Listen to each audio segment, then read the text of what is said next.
संस्कार रत्नवाणीने सुधीर फडकेची.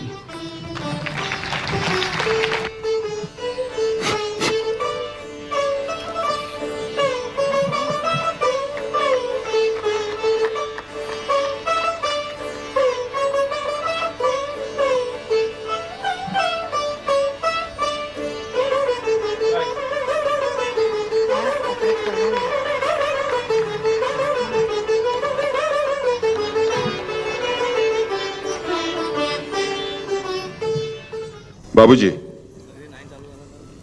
या पुरस्काराच्या निमित्तानं मला आपल्याला एक छोटासा प्रश्न असा विचारायचा आहे की आतापर्यंत आपलं आयुष्य गीत रामायण म्हणा, संगीत दिग्दर्शक म्हणून म्हणा, अशा सर्व पद्धतीनं समृद्ध होत गेलं आणि एक गायक म्हणून देखील तुम्ही रसिकांच्या हृदयावर राज्य केलं.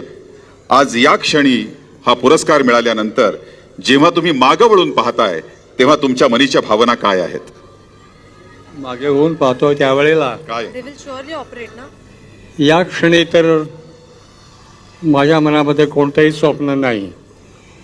मी जे जे आयुष्यामध्ये केलं, जे जे चांगलं असेल तेच करायचा प्रयत्न केला आणि जे केलं त्यावर मी स्वतः तृप्त आहे.